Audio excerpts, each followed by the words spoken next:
The Voice Vista Podcast, venture by Pooja Prasoon.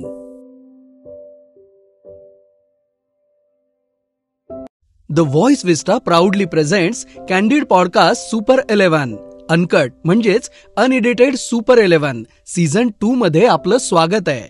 आणि या पॉडकास्टमध्ये माजी शिक्षण सहसंचालक श्री नितीनजी उपासनी नाशिकच्या विकासाबद्दल काही तज्ज्ञ दिग्गज व्यक्तींसोबत संवाद साधणार आहेत. आजचे आपले मान्यवर गेस्ट आहेत गणेश विद्याचे अभ्यासक, researcher, astrologer and author Shri Vishwasji Sakrikar. आज कुंभमेळा एक धार्मिक सोहळा, त्यामागचं शास्त्र, वैज्ञानिक दृष्टिकोन आपण जाणून घेऊयात. सांस्कृतिक आणि आध्यात्मिक क्षेत्र अशी ओळख असलेल्या नाशिकमध्ये दर 12 वर्षांनी सिंहस्थ कुंभमेळा भरतो. नाशिकला एक वेगळी ओळख प्राप्त करून देण्यासाठी सिंहस्थ कुंभमेळ्याचं मोठं महत्व आहे ते जाणून घेण्याचा प्रयत्न आजच्या पॉडकास्टमध्ये केलाय. चला तर मग जाणून घेऊ या धार्मिक सोहळ्याचं महत्व, महात्म्य आणि यामागचं विज्ञान. नमस्कार, ओळखलंच, नितीन उपासनी. व्हॉइस विस्टा या पूजा प्रसूनच्या कोलॅबोरेशनच्या असलेल्या पॉडकास्टमध्ये आपण गेल्या काही दिवसांपासून भेटतोय. विषय वेगवेगळे, त्या विषयातलं नाविन्य वेगवेगळं, त्याच्यातले पर्सनॅलिटीज वेगवेगळ्या, त्यांचे जे असलेल्या कन्सेप्ट वेगळ्या, आणि अशा वेगवेगळ्या कन्सेप्टवरती बोलताना तुम्ही आम्हाला लाईक केलं, चांगल्या चांगल्या सूचना केल्या, काही पर्सनॅलिटीज सुचवल्या, काही कन्सेप्ट सुचवले, आणि त्यानुसार आम्ही वेगवेगळ्या थीमवरती येऊन तुमच्याशी संवाद साधतोय. आणि अशा वेगवेगळ्या थीमवरती जात असताना एक महत्वाच्या थीमला स्पर्श करताना आज आनंद होत आहे. अध्यात्म. आपला भारत देश मुळातच हा संस्कारावरती आणि संस्कृतीच्या आधारावरती, या पायावरती घडलेला देश. जो कालावधी आहे, ज्या कालावधीमध्ये इतर परदेशातली सगळी लोक भारताच्या संस्कृतीचा कौतुक करतायत, गोडवा गात आहेत, आणि त्या गोडव्यामध्ये समरस होण्यासाठी भारतात येत आहेत, किंबहुना आपलं कल्चर शिकतायत. त्या काळामध्ये आपल्या भारतातल्या आपल्या युवा वर्गाला किंवा समाजातल्या घटकांना असं या संस्कृतीविषयीचं आकर्षण अधिक वाढावं, श्रद्धा आणि अंधश्रद्धातली दूरी दूर करून अंधश्रद्धा टाळून श्रद्धेचा मार्ग विज्ञानाच्या कसोशीवर पडताळून पाहावा, यासाठी एक वेगळा विषय घेऊन आज तुमच्यात येतो. मग विषय अध्यात्म आहे. अध्यात्मावरती चर्चा करत असताना या अध्यात्माचा वारसा ज्यांच्याकडे जपला गेलेला आहे, ज्या वारशातून अध्यात्माची जोड अधिक वृद्धिंगत विज्ञानाची वाटचाल घडवली गेली आहे, विज्ञानाची आणि अध्यात्माची सांगड घातली गेलेली आहे, अशांची ओळख तुम्हाला करून देताना आज मनस्वी आनंद होत आहे. मी जसं म्हटलं की आज देशातला युवा वर्ग जो आहे हा मूळचा अध्यात्माकडे बऱ्यापैकी वळालेला आहे, पण हा वळत असताना त्याच्यावरची वैज्ञानिक कसोटी जी आहे ती पण पडताळून पाहिली पाहिजे. आणि ते सगळ्यांचीच मला असं वाटतं की क्युरिओसिटी आहे की नेमकं काय आहे. गुढीपाडवा का साजरा होतो, गणपती का बसवला जातो, वटपौर्णिमेचा उत्सव का होतो, कुंभमेळा का होतो. आज आपण नाशकात राहतो, हा कुंभमेळा 4च ठिकाणी का होतो, या 4 ठिकाणाच्या व्यतिरिक्त कुंभ का होत नाही, आणि मग कुंभाचं नेमकं महत्व काय, गंगेचं महत्व काय, ह्या सगळ्या गोष्टींना आजच्या पॉडकास्टमध्ये मला असं वाटतं की आपण सगळे स्पर्श करूया आणि त्याच्यावरती आपण संवादही साधूया. आजचे जे आपले पॉडकास्टचे प्रमुख अतिथी आहेत, संवाद साधणारे जे आहेत, ते डॉक्टर विश्वास साखरीकर. एक प्रतिथयश नाव. या नावाच्या मागे वैज्ञानिक पार्श्वभूमी आहे, पण आध्यात्मिक वलय आहे. अध्यात्माची, श्रद्धेची, विज्ञानाशी सांगड घालणारी वल्ली म्हणून, मी मुद्दाम हा उल्लेख केला, एक वल्ली म्हणून आपण जेव्हा त्यांचं मनोगत ऐकलं तेव्हा लक्षात येईल, एक वल्ली म्हणून ते ओळखले जातात. काय नाहीये, असंख्य ग्रंथ संपदा आहे, कुंभावरती आहे, प्रत्येक सणवार उत्सवावरती आहे, अध्यात्मावर आहे, उपनिषदांवर आहे, गणपतीच्या बसवण्यापासून तो उठवण्याचा जो विधी सगळा आहे त्याच्यावरती आहे. मला वाटतं कदाचित आपण वेगवेगळ्या चॅनलवरती त्यांच्या पॉडकास्ट किंवा इतर माध्यमातून ऐकलं असेल. अशा डॉक्टर विश्वास साखरीकरांना आज आपल्या पुढे बोलवताना मला मनस्वी आनंद होईल. त्यांच्या बॅकग्राऊंडला जे असं आपण म्हटलं की विज्ञान आणि अध्यात्म या दोन्ही गोष्टींना आपल्याला पडताळून पाहता येईल. आपल्यातली जी जिज्ञासू वृत्ती आहे प्रत्येक ठिकाणची, ही पण नेमकी आपल्याला समजून घेता येईल. आणि मेन आज जो विषय घेऊन आलो आहे तो नाशिकचा कुंभ. दर 12 वर्षांनी होणारा हा कुंभमेळा, दर 12 वर्षांनी नाशकात भरणारी ही महायात्रा, या महायात्रेचं वैशिष्ट्य काय, त्याच्या ग्रहस्थिती आणि सूर्य संकुलाशी त्याचं नातं काय, या नात्यामध्ये नेमक्या प्रत्येक स्थानाला काय वैशिष्ट्य आहे, त्या वैशिष्ट्याचा आपल्यावरती त्याचा परिणाम का होतो आणि आपण डुबकी का मारावी, याची सगळी उत्तर आपल्याला त्यांच्याकडनं घ्यायची आहे. मी डॉक्टर विश्वास साखरेकरांना आपल्या या पॉडकास्ट मध्ये बोलवतो. नमस्कार सर.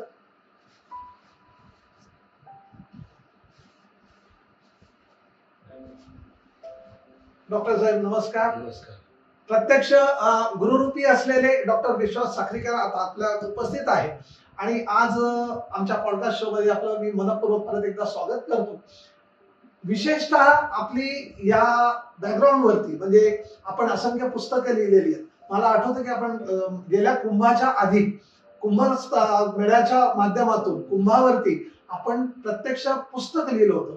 त्यानंतर परवडी नावाचं त्याचं एक पुस्तक प्रकाशन झालं, ज्याच्यावरती आपण श्रोत्यांनी किंवा वाचकांनी विचारलेल्या शंकांना मुद्देसूद अगदी त्याच्यात वैज्ञानिक दृष्टिकोन ठेवून उत्तरे दिली होती. आणि अशा असंख्य पुस्तकांच्या माध्यमातून आपण जी कुंभाबद्दलची माहिती दिली आहे त्या कुंभाबद्दल आज आम्ही सगळेजण जाणून घेऊ इच्छितो.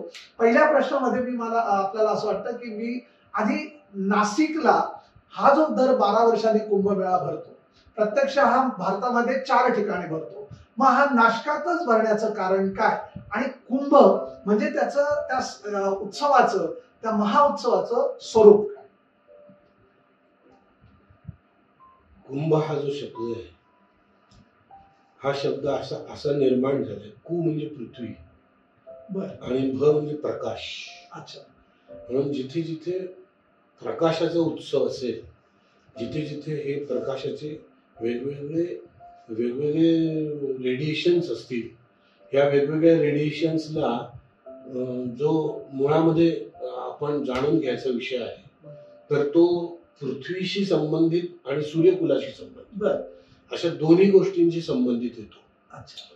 या कुंभमेळ्याचे बरेचसे सब प्रश्न असू शकतात आणि ते आवश्यक पण आहे. तरुण पिढीला असं काय वाटतं की जाऊन आंघोळ करावी, आंघोळ केल्याने काय होतं बुवा, तर यासाठी सगळ्यात पहिले आपल्याला विश्वाचा अभ्यास करायला लागेल. आणि जो आत्यंतिक वैज्ञानिक विषय आहे याकडे आम्ही आज अनेक दिवस दुर्लक्ष केलेलं आहे. आणि हे दुर्लक्ष आपल्याला किती दिवस सांभाळायचंय, तर याच्याबद्दल आपल्याला सगळ्यात पहिले याच्यातला वैज्ञानिक दृष्टिकोन काय आहे हा बघितला पाहिजे. असं झालेलं आहे की 1920 साली चिजेवस्की नावाचे एक शास्त्रज्ञ होते रशियामधले. आणि चिजेवस्कींनी संशोधन करून नंतर असं सिद्ध केलं की पृथ्वीवर वादळ, भूकंप, पूर, त्याच्यानंतर बलात्कार, खून, त्याच्यानंतर रक्तपात, कम्युनल राईट्स, हे सगळं होण्याला जबाबदार आहे सूर्य. तो कसा? हा प्रश्न इतका मुद्देसूद आहे की या सगळ्याला जर जबाबदार सूर्य असेल तर मग सूर्याचा काय संबंध याच्याशी.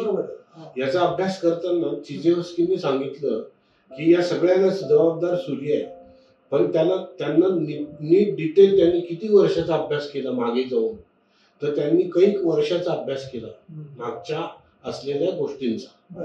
आणि त्या पॅरलल गोष्टींचा वापर करून त्यांच्या असं लक्षात आलं की प्रत्येक मोठा इव्हेंट, प्रत्येक मोठी घटना ही सूर्यामुळे होते. कारण सूर्यावरती जेव्हा वादळांची उंची वाढते त्याला सौर विंड्स असं म्हणतात. या वादळांच्या उंची दर 4.5 वर्षानंतर एक तर अप जातात खाली येतात, अप जातात खाली येतात. याचा ऍसिडोस्कोप सारखा विषय तयार होतो. तर या चिजेवस्कीने असं सांगितल्यानंतर स्टॅलिनचा वर्गविग्रहाचा सिद्धांत केला. कारण वर्गविग्रहामध्ये गरिबी आणि अमिरीमुळे असं घडतं असं स्टॅलिनचं म्हणणं होतं. पण मग गंमत अशी झाली की या सिद्धांतामुळे त्याला कळेना की याचं काय करायचं, म्हणून यांनी सायबेरियाच्या तुरुंगामध्ये स्टॅलिननी याला घालून टाकला. विरोध करायचा म्हणजे काय करायचा. असं केल्यामुळे सायबेरियाच्या तुरुंगात हा कैक वर्ष माणूस सडत राहिला. मिरेला पण आम्ही विष दिलं, सुकरातला पण आम्ही विष दिलं, तसं याला देखील आपण जेलमध्ये घातले. म्हणजे जे काही जगावेगळे सिद्धांत मांडताना दिसतात, वरतून सकृत दर्शनी असं लक्षात येतं की हा सिद्धांत नवा आहे, पण तो जुनाच आहे. जसा की टॉलेमीने राशी पृथ्वी सूर्याभोवती फिरते, कोपर्निकसला 200 वर्ष लागली टॉलेमी नंतर सिद्ध करायला. मग सौर वादळांची उंची जी आहे, या सौर वादळांच्या उंचीचा अभ्यास करायचा, तर त्याला जेलमधनं ते काही जमेना, म्हणून त्याला बाहेर काढण्यात आलं. म्हणजे स्टॅलिन गेला आणि क्रुश्चेवची सत्ता आली. क्रुश्चेवची सत्ता आल्यानंतर क्रुश्चेवनी सोडून दिलं त्याला. तो रस्ती फिरत राहिला, लोक दगड मारत होते, शेवटी गेला त्या. पण म्हणत तेच होता की सूर्यामुळे असं घडतं, सूर्यामुळे असं घडतं. हा पण कुंभमेळ्याचा संबंध आहे सूर्याशी येतो. पण मग त्याचा जे मी आता विचारलं की 4 ठिकाणी जो कुंभ भरतो त्याच्यावरती ह्या ग्रहस्थितीचा किंवा मग नेमकं त्याचं ते स्थान त्यामुळे असतं का? करेक्ट. तर याचा संबंध असा आहे की ज्या वेळेला टोमाटो नावाच्या शास्त्रज्ञाने रक्तांवर संशोधन करत होता, आणि त्याच्या असं लक्षात आलं की आपली मशिनरी काहीतरी खराब झाली, आणि मशिनरी खराब झाली तर त्यांनी रिसॅम्पलिंग केलं, माणसं बदलवली, सगळं झालं. पण एका मित्राने सांगितलं की better you go to occult science. तो म्हणाला येस आय एम रेडी, पण काय करायला पाहिजे? तर म्हणाले की आफ्रिकेतल्या जंगलातल्या ज्या झाडांच्या कापा आहेत, या प्राध्यापक डगलस नावाच्या माणसाकडे आहेत अमेरिकेतल्या, त्याला ट्री रिंग रिसर्च सेंटर म्हणतात. ते कापा मागवल्या, आणि दर कापानंतर जे राऊंड येतात, आपण बघतो फर्निचर वरती जे राऊंड बघतो, तर त्या 2 राऊंड मध्ये जे अंतर आहे ते सौर वादळांचे. आणि त्याचा सगळा संबंध हा 11 वर्षाशी, आणि त्याचा सगळा संबंध हा 11 वर्षानंतर येणाऱ्या 12व्या कुंभमेळ्याशी आहे. अच्छा. हा प्राध्यापक डगलसांनी प्रूव्ह केलेला विषय आहे. मस्त आहे. म्हणजे हा 4च ठिकाणी का घडतो, आपण ते शोधलंय भारतीयांनी. हा केव्हा शोधला असेल? छत्रपतींच्या कुठल्याही बाडामध्ये तुम्हाला छत्रपतींनी काही दान दिले, काही सरकारनं मदत केली कुंभासाठी, असं कुठलं डॉकेट सापडतंय का? नाहीये सापडत. इव्हन रामायण महाभारतात फक्त ग्रहणांचे उल्लेख सापडतात, पण कुंभाचे उल्लेख नाही सापडत. मग कुंभाचा जर उल्लेख रामायण महाभारताच्या नंतरचा असेल, तर हा कुंभमेळा कोणी शोधून काढला? मग हा शिवाजीच्या नंतर निर्माण झाला का? तर शिवाजीच्या वेळेला, ज्या वेळेला अत्याचारांचं प्राबल्य होतं, म्हणजे सगळे सैनिक येत असत, नाही बाबर वगैरे, तर या सगळ्या सैनिकांच्या मुळे इथली विस्थापित होत होतं सगळं. त्यावेळेला हे जे खाकी आखाडा, गोसावी आखाडा, नंतर निरंकारी, हे सगळे जे 16 आखाडे आहेत जे येतात स्नानाला, नागा आखाडा, तर हे सगळे आखाड्याचे साधू जे होते हे सगळे शस्त्रधारी सैनिक होते. अच्छा. आणि त्यांनी तो सगळा विषय जो आहे की सगळ्या म्हणजे नावेमधून, यमुनेच्या नावेमधून जेव्हा नालंदा तक्षशिलाकडे लोक यायला लागले, पोचायला लागले, त्यावेळेला हे झाडांवर चढून बसले होते सगळे साधू, आणि यांनी दगड टाकले आणि त्या नावा बुडाल्या. अशी 5000 नावा बुडाल्याचा उल्लेख आहे. तर या सगळ्यांचं महत्व का बरं त्यांना, साधूंना? कारण त्यांनी आपला देश वाचवला आहे. त्यांनी आपला देश वाचवल्यामुळे त्यांचा अधिकार आहे. आणि मग त्यांनी अभ्यास केला आहे, त्यांच्याकडे काही डॉक्युमेंट्स आहेत. अशी काही जुनी डॉक्युमेंट जेव्हा सापडली, त्याच्यानंतर त्यांना समजलं की इथे अशा अशा एनर्जीज असाव्यात, आणि या एनर्जीज कुठे कुठे असाव्यात. तर त्यांनी भारताच्या पुरता मर्यादित विषय करून या 4 ठिकाणी सूर्याचा जो वादळांचा विषय आहे, त्यांचा रेडिएशन कुठे पडतं हे शोधून काढलं. म्हणजे ती एनर्जी जनरेट करणारं स्थान जे आहे सूर्याच्या किंवा सूर्यमालेच्या प्रभावामुळे, त्यातलं एक नाशिक आहे. मग ही जी 4 स्थानं आहेत, यातल्या जिथे जिथे कुंभमेळा होतो दर 12 वर्षांनी, याच्यातलं नाशिकचं वैशिष्ट्य काही वेगळं आहे का? मला अजून याच्यामध्ये थोडंसं इंटरप्ट करतो. माझं असं मत आहे की म्हणजे माझा अभ्यास मला असं सांगतो की जगामध्ये एकंदरीत 48 जागा आहेत. बर तर तो विषय संशोधनाचा आहे. माझ्याकडे कुठलेही इक्विपमेंट्स नाहीयेत, माझ्याकडे कोणतीही मदत नाहीये. माझी इच्छा आहे की कुंभ इन्स्टिट्यूट तयार करायला पाहिजे. आणि कुंभ इन्स्टिट्यूट तयार जर झाली तर तिथे वैश्विक दृष्टिकोनातून संशोधन तयार. कारण आपण फक्त 4च जागा धरल्या, पण गुरु ग्रह जो आहे ज्याचा कुंभमेळ्याशी संबंध आहे तो सिंह राशीत जातो किंवा वृषभ राशीत जातो. आता 1 तारखेला तो प्रयागचा कुंभ चालू होतो. तर त्या गुरुचे एकंदरीत 4 पेटल्स आहेत असं समजा. या 4 पेटल्स मधला 1 पेटल, 2 पेटल, 3 पेटल, 4 पेटल असं गोलाकार करून एक पेटल सूर्याच्या समोर येतं. अच्छा. आणि 4 दिवसानंतर गुरु स्वतः भोवतीची प्रदक्षिणा पूर्ण. बरोबर आहे. मग हे 4 दिवस जे आहेत त्यावेळेला गुरुच्या प्रत्येक सेक्शन्सचा कुठल्या लॅटिट्यूड लॉंगिट्यूड वर परिणाम होतो. अच्छा. तो असा सायंटिफिकली त्याचा अभ्यास करता येईल. नंतर 48 अभिप्लव स्तोम असा वेदांनी उल्लेख केला. तर एकंदरीत दोन्ही बाजूला म्हणजे जे छंद आहेत आपले गायत्री, त्रिष्णू, अनुष्टुप, पंक्ती, जगती, उष्णिक आणि बृहत, हे 7 छंद सूर्यातून बाहेर येतात. या 7 छंदांपैकी मेन 1000 स्पंद आहे.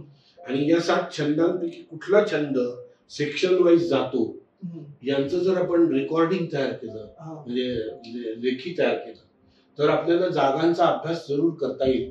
कारण 180 लॅटिट्यूड अंधारात असतात आणि 180 लॅटिट्यूड उजेडात असतात. म्हणजे दिवस रात्राचा संबंध. दर 4 मिनिटानंतर सूर्य 1 लॅटिट्यूड बदलतात.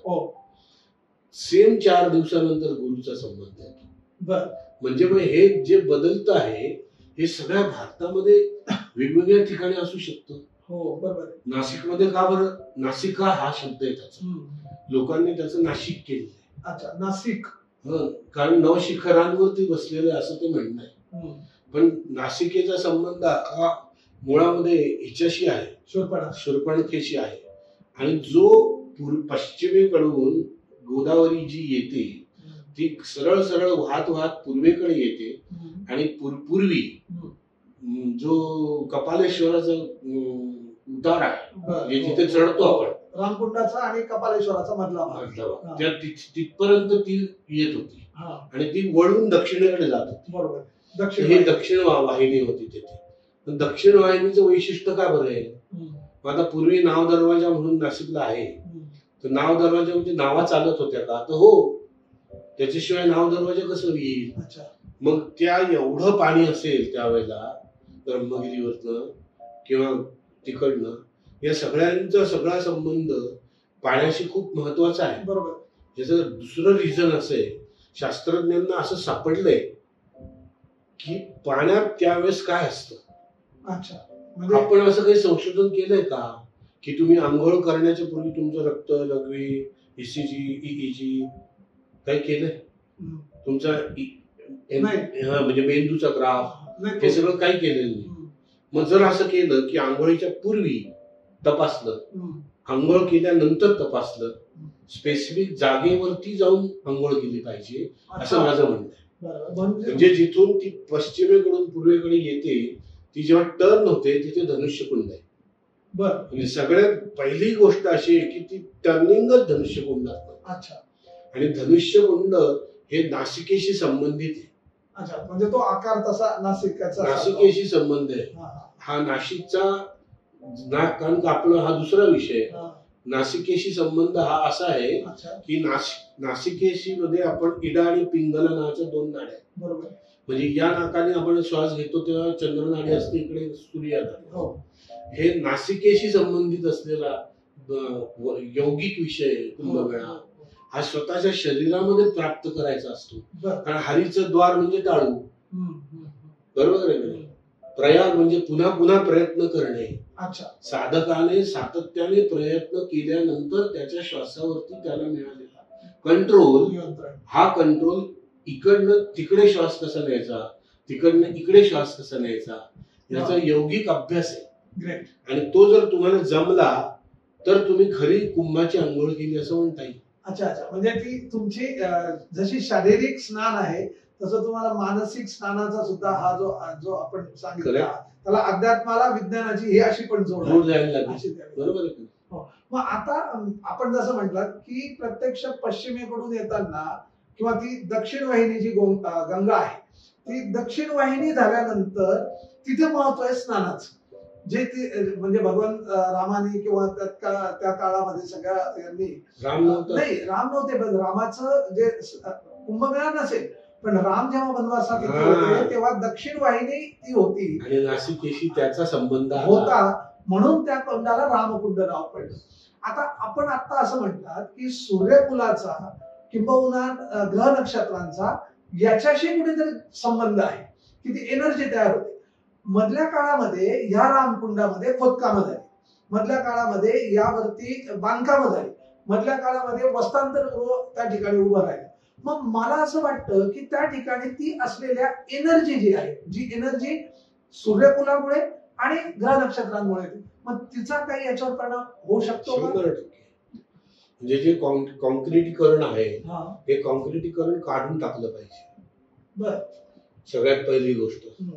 आणि कापालिक म्हणजे कपालेश्वर जो आहे तो कापालिक आहे, म्हणजे तो तांत्रिक आहे. कपाल म्हणजे कवटी.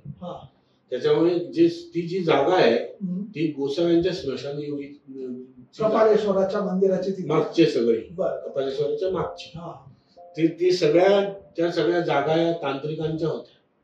नाशिकात म्हणजे नाशिकमध्ये आता हे बघा, मी जेव्हा म्हणतो की ठाण्यात, मुंबईत, पुण्यात, तसं नाशिकात असं नाही म्हणता येत, नाशिकात म्हणता येतो किंवा नाशिकमध्ये असा शब्द. ओके, तर काय म्हणत होतो मी? कपालेश्वराच्या तिथला जो एनर्जी आहे त्याची जी दृष्टी आहे त्या दृष्टीमुळे रामकुंडामध्ये असलेल्या सगळ्या एनर्जीज वाढतात. आणि ते खदल्यानंतर आतमध्ये पाण्याची जिवंत झरे आहे, अहिल्याना नदी आहे, दुधपापेश्वर आहे, मंदाकिनी आहे, अशा सगळ्या नद्या आहेत. याच्यावर जानींनी चांगला अभ्यास केलेला आहे. जयंत जानींचा मुलगा जो आहे देवांग जानी, त्यांनी याच्यावर अभ्यास केलाय. हे सगळं खंदून काढल्यानंतर जर आतून झरे बाहेर येत असतील तर त्या झऱ्यांमध्ये सुद्धा वेगवेगळी एनर्जी आहे. हे तुम्हाला जर खोटं वाटत असेल किंवा नवीन पिढीला जर खोटं वाटत असेल तर गंमत अशी आहे की त्यांनी बेन वेनीज, कामिनेओ आणि डॉक्टर रुडॉल्फ किर यांचा अभ्यास करावा. हा बेन वेनीज जो आहे यांनी सांगितलं की पाण्याला स्मृती असते. म्हणजे मी जेव्हा हातामध्ये पाणी घेतो आणि म्हणतो की वैवस्वत मन्वंतरा कलियुगात प्रथम संकल्प आला, त्यावेळेला माझी आयडेंटिटी सांगावी लागते. कोण पाणी सोडतं, गोत्र आणि नाव वगैरे, कोण पाणी सोडतं. आणि ब्रह्मांडात नितीन उपासनी 100 आहेत, 1000 असतील, काही असू शकत. कोणता नितीन उपासनी? हा जम्बूद्वीपातला म्हणून पासपोर्टवर शिक्का मारला, गोत्राचा उल्लेख करत. म्हणजे तुम्हाला इमिग्रेशन करायचं जर असेल, त्याला बोलवायचं असेल त्या एनर्जीला, कॉलिंग फ्रॉम द कॉस्मॉस, तुम्हाला पाणी सोडावं लागेल. पाणी सोडताना त्या पाण्याचा इथला जो विषय आहे याची मजा अशी आहे की या पाण्याला शिव्या दिल्या समजा तर त्याचा एक थेंबाचा फोटो काढलाय आणि तो किती उंचीचा काढलाय? 20-25 फूट एक थेंब. मायक्रोस्कोप जे आहेत म्हणजे सूक्ष्म मायक्रोस्कोप हा फार महत्वाचा विषय. या सूक्ष्म मायक्रोस्कोपनी 25-30 फुटाचा फोटो काढलाय आणि दुसरा त्या पाण्याला प्रार्थना केली की आय लव्ह यू, मी तुझ्यावर प्रेम करतो, तुझ्यामुळे मी जिवंत आहे की नाही. तर मग हे जर झालं तर त्याचा एक थेंबाचा फोटो काढला तर रांगोळी सारखी रचना दिसून येते प्रार्थना केलेल्या पाण्याची आणि न प्रार्थना केलेल्या शिव्या दिलेल्या पाण्याची. ऍबस्ट्रॅक्ट अशी सगळे डिस्टर्ब रेणू येतात. हे तुम्हाला जर खोटं वाटत असेल तर एक सिनेमा आहे त्याच्यामध्ये हे दाखवलंय, what the bleep I can do. Yes, तर त्याच्यामध्ये बेन व्हेनिसने हे प्रूव्ह करून दाखवलं की पाणी ही जगातली सगळ्यात मोठी शक्ती आहे. म्हणून वैवस्वत मन्वंतरे म्हणून जे सोडता तुम्ही तेव्हा तुम्ही कुठल्या याच्यात पाण्याच्या कुठल्या मेमरीमध्ये जाता. तुम्ही एक ग्लास पाणी प्या आणि एक ग्लास पाणी पिताना तुम्ही त्याला प्रार्थना करा, तुमच्या लक्षात येईल तुमची तहान ताबडतोब भागली. किंवा संध्या करताना ही जी मुद्रा आहे या मुद्रेमधून पाणी जिभेला फोल्ड करून तुम्ही सक केलं तर त्याच्यातला हायड्रोजन घशात जातो आणि ऑक्सिजन आहे H2O तो तुमच्या टाळूवर पडतो. याचा कोन 102 डिग्रीचा आहे.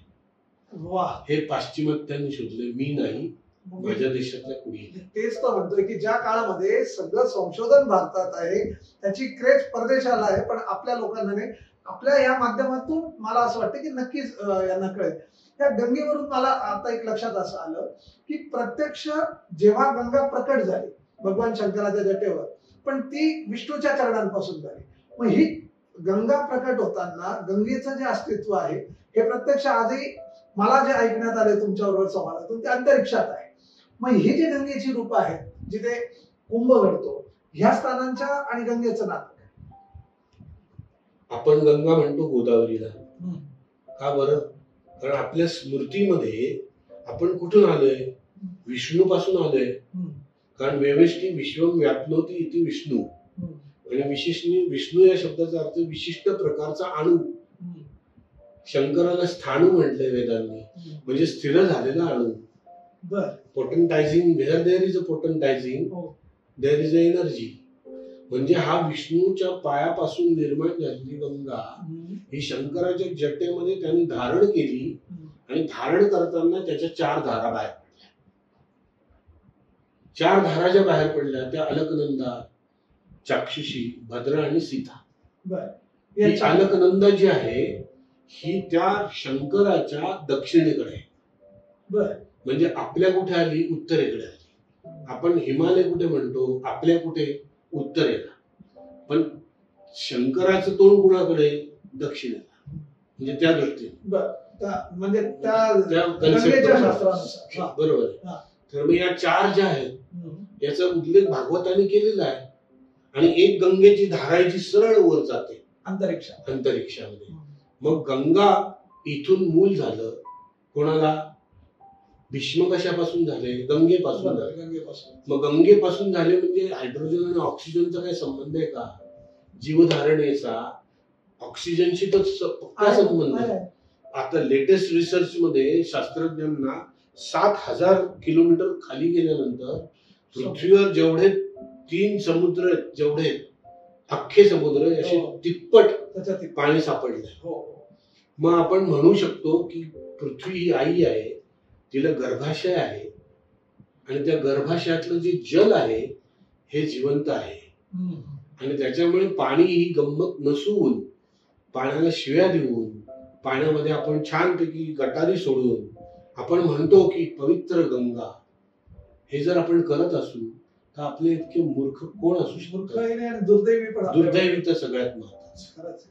आणि जर असं केलं तर ती तो पाणी काय सांगतो माहिती का? If you sick me I will kill you. आणि खरं आहे ना, सुनामी त्याचं उदाहरण. तुमच्या लक्षात येते का की हळूहळू हळूहळू पाऊस कमी कमी का होतोय? जसजसं पाण्याचं तुमचं उदात्तीकरण संपलं, तिला आई मानणं संपलं, तिला माता म्हणण्याच्या ऐवजी तुम्ही तिला पत्नी करायला लागले वापरायला, त्यावेळेला तुमच्या लक्षात येत असेल की दर वेळेला पाऊस बेभरवशाचा झाला. हे चुकीचं आहे ना? अगदी चुकीचं. आणि दरवर्षी तुम्ही बघा की जेव्हा कुंभमेळा असतो त्याच्या आदल्या वर्षी पाणी नसतं. बघा गंमत. आजपर्यंत मी आता झालोय 60-65 वर्षाचा. माझ्या याच्यात 4-5 कुंभ झाले आणि लहानपणापासून आजोबांबरोबर राहिल्याने सगळ्या कुंभात मी भाग घेतलेला आहे. माझं आकर्षणच कुंभ आहे. त्या कुंभामधलं जेव्हा मी बघितलं तर त्या 5ही कुंभमेळ्यांमध्ये मी श्रावणामधला कुंभ आहे नाशिकचा, त्याच्यात कधीच पूर आलेला पाहिला नाही. कधी ऑब्झर्वेशन केलंय? नाही.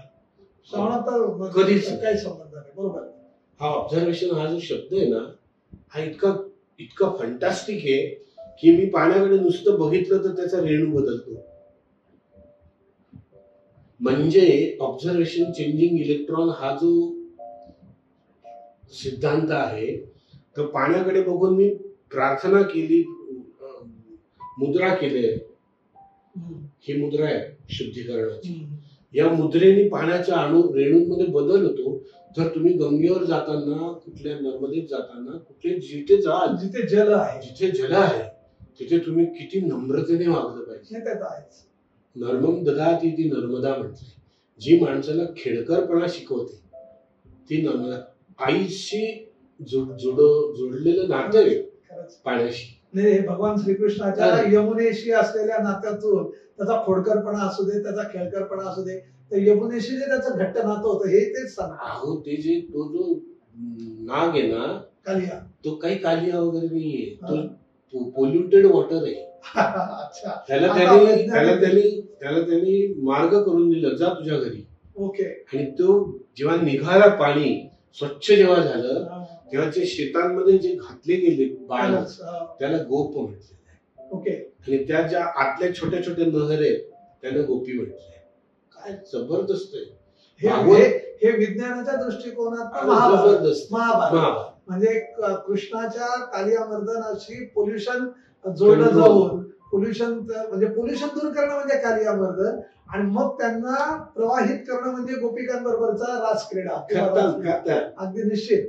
ह्याच प्रश्नात एक थोडासा माझा उपप्रश्न असा राहिला की आपण म्हटलं की सूर्यमालेच्या सर्व याचा इम्पॅक्ट जलावरती होतो, आणि मग त्या जलावरतून कुंभमेळा किंवा त्या जलातली जी एनर्जी आहे, जी शक्ती आहे, ती जनरेट होते. मग ह्या सूर्यमालेतला म्हणजे कुंभाचं जे स्थान आहे, त्या कुंभ राशीत सूर्य गेला किंवा गुरु राशीत सिंह राशीत गुरु गेला की याला आपण कुंभमेळा किंवा सिंहस्थ म्हणतो. पण मग इतर जी नक्षत्र आहेत, इतर जी ग्रहस्थिती आहे, माझं तर म्हणणं आहे की सर्व 12 राशी हा मानलेलेच नाही. नाही, मला असं म्हणायचं होतं या ग्रहस्थितीचा इम्पॅक्ट त्याच्यावर होतो का? म्हणजे उद्या ग्रहण झालं तर चंद्राचा, सूर्याचा जो इम्पॅक्ट असतो, जो आपल्या प्रत्यक्ष छोट्या छोट्या जीवांवरती होतो, तसा त्या एनर्जीवर होतो, गुरुत्वाकर्षण. होतोच. तुम्हाला पाण्यात जाऊन का बरं बसायला सांगितलं ग्रहणात? कारण ग्रहणामध्ये एक सेक्शन ओपन होतो आणि तो सेक्शन त्याच्यावर वेगळं बोलावं लागेल, कारण तो फार इंटरेस्टिंग विषय आहे. ते जे गॅप तयार होते त्या गॅप मधून बाहेरचे बॅक्टेरिया येतात. अच्छा. आपलं सगळं शरीर जे आहे ना ते हजारो बॅक्टेरियांचे आहे. हो. हजारो. सॉरी.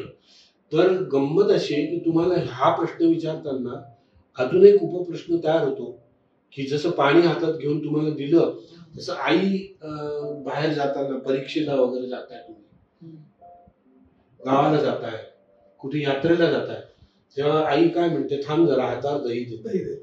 दही म्हणजे काय आहे तर बॅक्टेरिया आहे. म्हणून प्रत्येकाच्या घरातलं दही चाखून बघा, तुमच्या लक्षात येईल तुम्ही एक तर आजारी पडाल किंवा प्रॉब्लेम येईल तुम्हाला.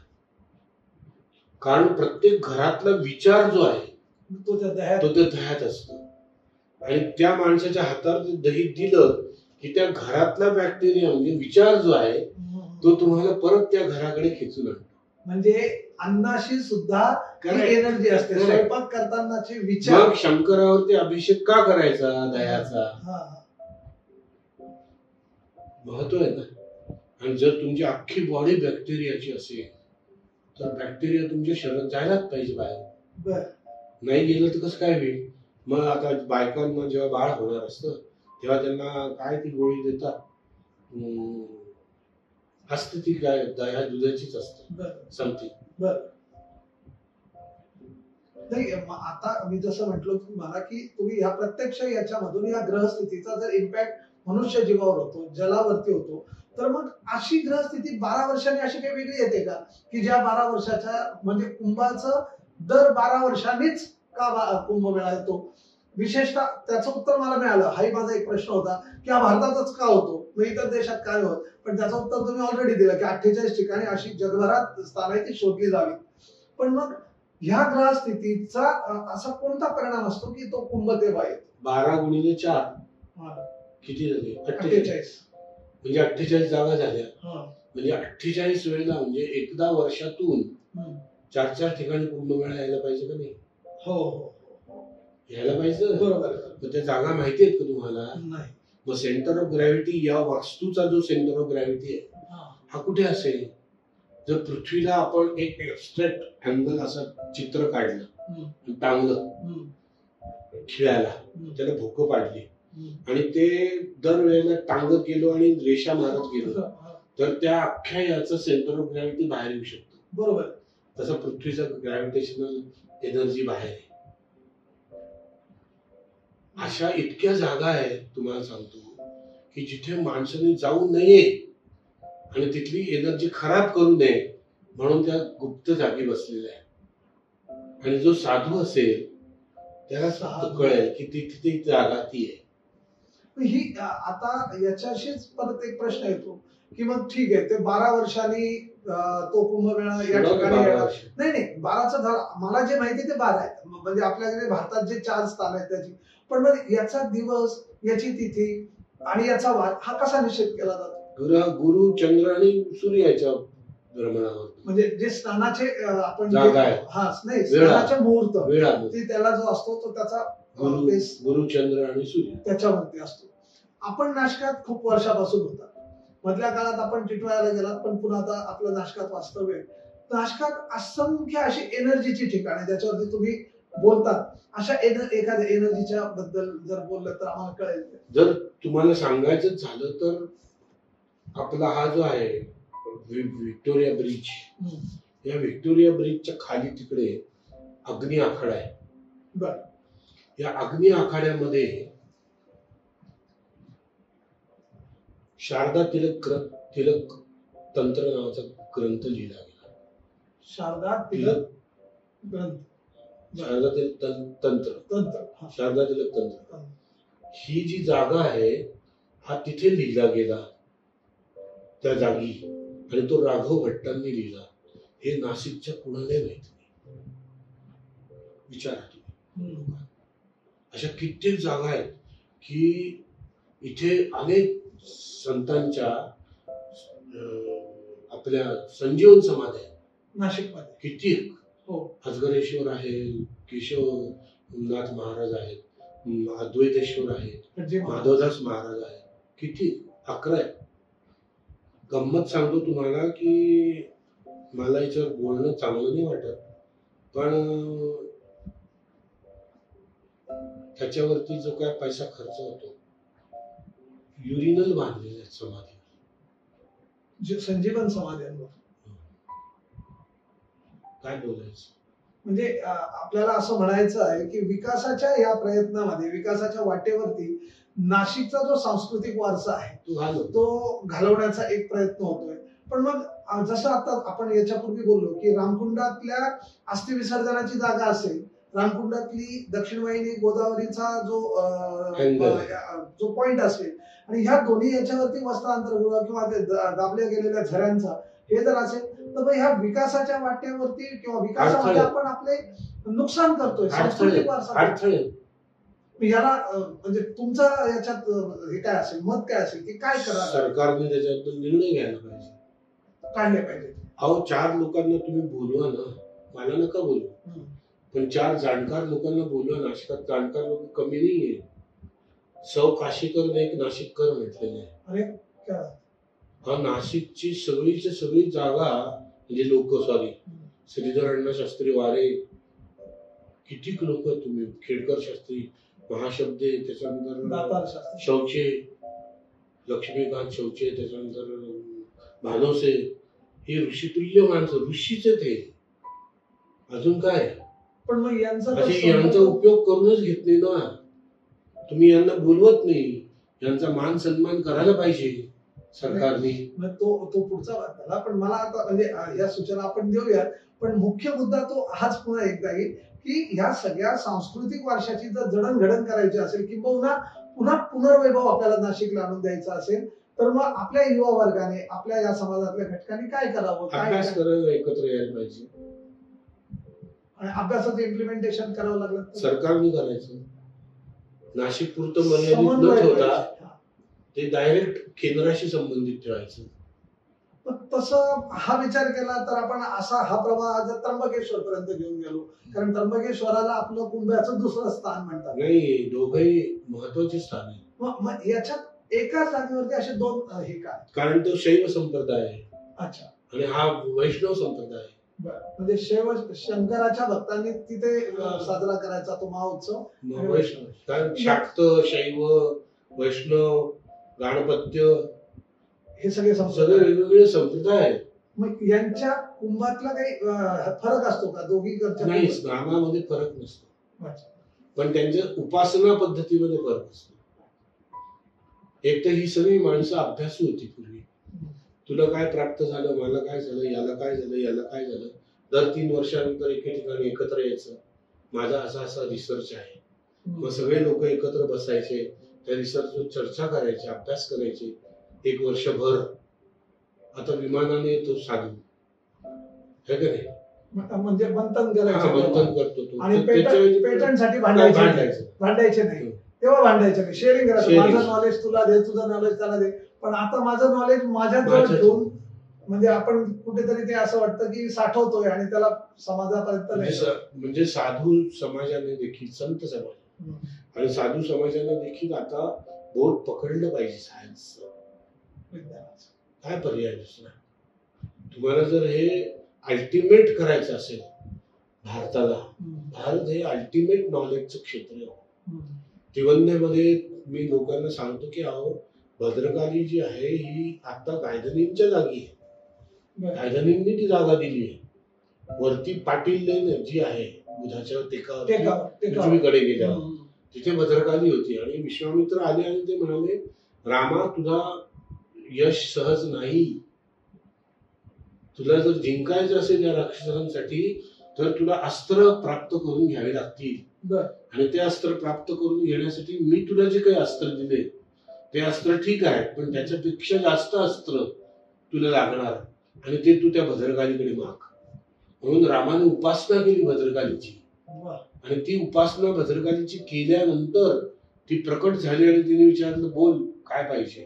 म्हणले, असुर निर्दळनासाठी मला शक्ती दे. तिने बाण काढून दिले. ती म्हणली, हे घे. मग मारीची सुबाहू, ताटिका वगैरे वगैरे वगैरे हे सगळे जे मारले सगळे राक्षस, हे सगळे त्या तिवंध्याच्या तिथल्या असलेल्या रहाडजीला म्हणतात त्याच्यात जाऊन पडले. जे रंगपंचमीचे राहाड आपण साजरा करतो.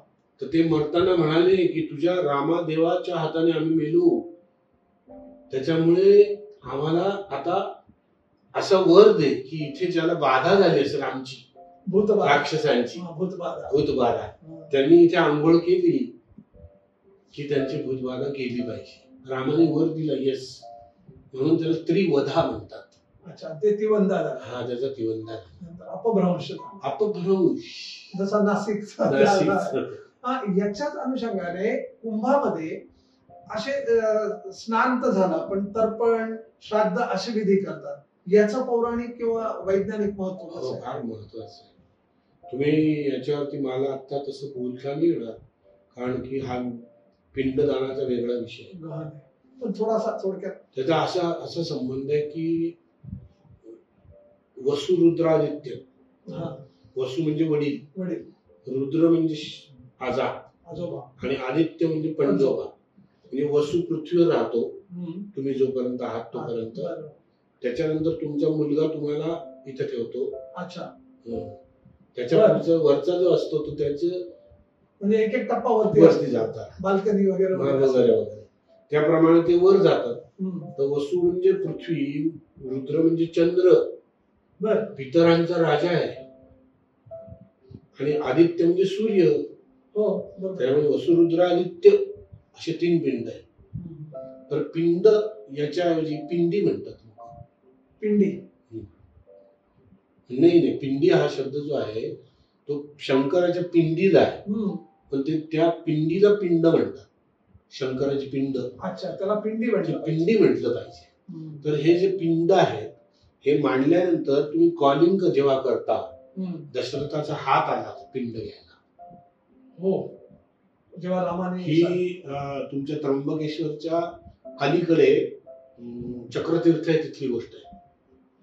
तर याच्यामध्ये काय पिंडामध्ये तुमचं जेनेटिकली फार फार मोलाचा सब्जेक्ट. जेनेटिकली तुम्ही जेव्हा बायफर्केट करता पिंडाला, म्हणजे ज्याला सपिंडीकरण म्हणतात, ते तुम्हाला फार अभ्यास करायला ते अगदी खूप मोठा तात्विक आणि चिंतनीय विषय आहे.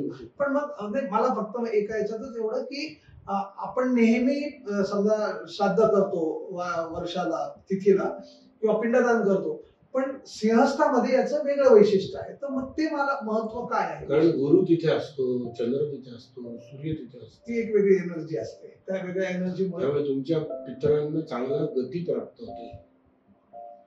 बरं, गंमत अशी आहे की पितरांना पितर आहेत का नाही हा पहिला प्रश्न आहे का नाही. मग म्हणते पितर ही कन्सेप्टच चूक आहे.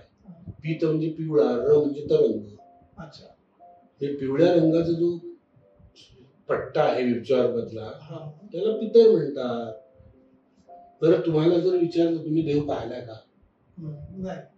अजून कोणी पाहिलाय का? नाही. मी पाहिलाय. तुम्ही पण आता बघता, दिसतो का तुम्हाला? मनुष्यातला देव दिसतो नाही ना. मनुष्यातला देव कशाला? मी डायरेक्ट देव सांगतो. हा लाईट जो आहे हा देव नाहीये. कारण where there is a photon there is a God. Okay. Don't see की हा पिंडीच्या आकाराचा आहे, हा विष्णूच्या आकाराचा आहे. याच्यामधलं जे चैतन्य आहे ज्याला चार्ज इंडक्शन म्हणतात, प्रतिष्ठापना, म्हणजे तुम्ही हे सगळं सिंबॉलिक वापरता. मंदिर हे ते सगळं सिंबॉलिक आहे. मूर्ती ही सिंबॉलिक, ती सगळी सिंबॉलिक आहे. प्रतिमा पूजन. कारण तुमची दृष्टी नाही ना फोटॉनला पकडायची. ग्रॅव्हिटी जी आहे, ग्रॅव्हिटी हिचं इलेक्ट्रिकल एनर्जी मध्ये कन्व्हर्जन करायला पाहिजे. हार्मन ओबर्थ हे अमेरिकन रॉकेट सोसायटीचे अध्यक्ष होते ते, आणि कार्ल सेगन. तर यांनी डायरेक्ट सांगितले की gravity can be converted into electrical energy. It will be possible to travel anywhere in the space at fantastic speed. So your all rituals, all puja, all chanting, everything is a conversion of magnetic energy into electrical energy. खत्म. त्याची सांगड याच्याशी खत्म. तुमचं जडत्व जितकं कमी होत जाईल तितकी इलेक्ट्रिकल एनर्जी वाढेल. म्हणजे तुमचं तेज वाढेल. तेज वाढलं म्हणजे काय होणार? तुम्ही देव होणार. का बरं देव होणार? देव म्हणजेच तेज. देयर इज अ नो स्वर्ग, नथिंग डुईंग. काही नाहीये काही बाहेर, अंधार आहे सगळा. म्हणजे जे काही पंचमहाभूत आहे, करेक्ट, त्या पंचमहाभूतांमध्ये जे अस्तित्व आहे, म्हणजे जलाचं प्रकाशाचं अस्तित्व असेल, ते प्रकाशाचं असेल, सूर्याचं असेल, ही सगळी म्हणजे देवाची मूळ रूप. म्हणजे थोडक्यात निसर्ग हा दैवत आहे. Permutation, combination. आणि याला आपण कुठेतरी प्रतिमेमध्ये बांधून टाकलं. का बांधून टाकलं? कारण आपल्याला ऑब्जेक्ट पाहिजे, म्हणजे कॉन्सन्ट्रेट करायला. कारण आपण इतके थोर नाही ना. नाही, बरोबर आहे की आपण बसलो आणि लाईट आलाय. नाही, लाईट येणं हाच विषय महत्वाचा आहे. तुमच्या एनलायटन हा जो शब्द आहे इंग्रजी मधला, तर तुमच्या आतमध्ये एनलायटन झाला म्हणजे काय झालं? तर तुम्ही प्रकाशमय झाले. अच्छा, प्रकाश पुत्र.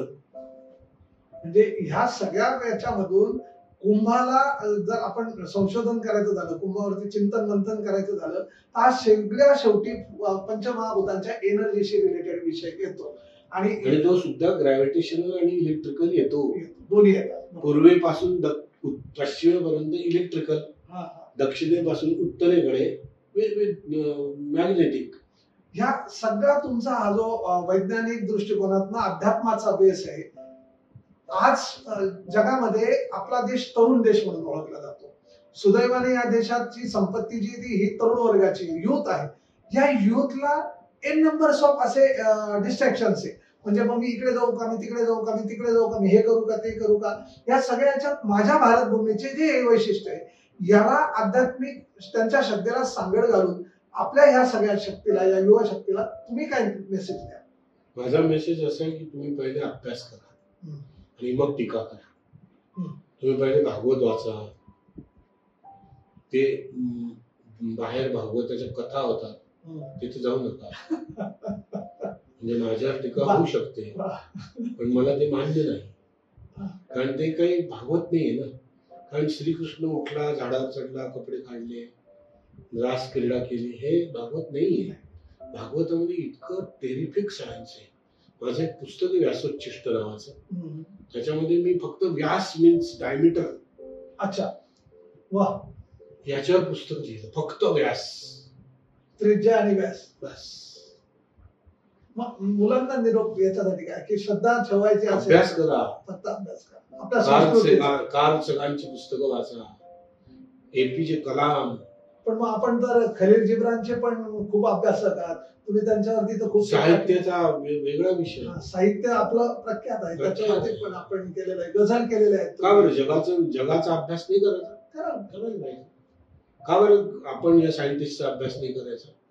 भारतानेच सगळे शोध लावले, फक्त भारतातच फळ पडत, तिकडे न्यूटनच्या इथे फळ पडत होती का? आपल्याकडे नव्हती पडत. मग आपल्याला का बरं कळलं नाही? गुरुत्वाकर्षण. तो म्हणतात मग आमच्या ग्रंथात आहे.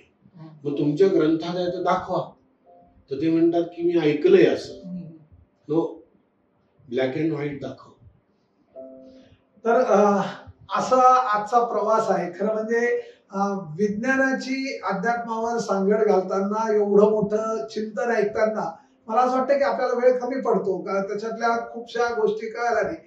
पण ह्या देशातल्या युवा शक्तीला, समाजातल्या असंख्य घटकांना की ज्यांना सहज म्हणून जातात, अरे देव नाही, अरे ही संस्कृती नाही, अरे हा संस्कार नाही, त्यांच्यासाठी हे झणझणीत अंजन आहे. त्याचं कारण असं आहे की प्रत्येक भाग हा विज्ञानाच्या कसोटीवर घासून जर पाहिला तर कुठेतरी त्याची सांगड घातली जाते. या म्हणजे सूर्य उदय नसेल तर सूर्यमाला नसेल तर पृथ्वीवरचा जीवचर जे आहे हे निश्चितपणे दिसणारच नाही. आणि म्हणून प्रकाशाची एनर्जी, त्या एनर्जीच्या माध्यमातून निर्माण होणाऱ्या वेगवेगळ्या एनर्जी आणि या वेगवेगळ्या एनर्जीचा इम्पॅक्ट ज्या पाण्यावर होतो, त्या पाण्यातून आपल्याला काय घ्यायचं हे कुंभाच्या माध्यमातून आपल्याला लक्षात आलं. 12 वर्षांनीच का होतो, त्या 12 वर्षामध्ये त्या दिवसालाच का होतो, त्या दिवसाचंच ते महत्व काय, यावरती मला असं वाटतं की आपल्या शंका समाधान करण्याचा हा अल्पसा एक प्रयत्न आज होता. मला असं वाटतं की आज तुम्हाला हा एक वेगळा एपिसोड वेगळ्या लेवलला घेऊन गेला असेल. पुढच्या एपिसोडमध्ये अशीच वेगळी व्यक्तिमत्व, पुन्हा नवीन विषय, पुन्हा नवीन छानसं तुमच्या सूचनांसह आपण त्या ठिकाणी येऊ आणि मग अजून आनंदाने भेटू. Thank you for tuning into the voice vista podcast. आप और भी इंटरेस्टिंग शो सुन सकते हैं thevoicevista.in पर. ये शो कॉन्सेप्चुअलाइज किया है पूजा प्रसून ने, प्रोड्यूस किया है वॉइस विस्टा ने. गेस्ट कोऑर्डिनेशन में हमारे साथ रहे NC देशपांडे और सुनीता चौहान. डिजाइन किया टीम क्रिएटर्स डेन ने और एडिटिंग और प्रोडक्शन के लिए धन्यवाद टीम लर्निंग बी को. प्रोमो वॉइस दिया है राहुल ढोले ने. लाइक, फॉलो और सब्सक्राइब करना ना भूलें.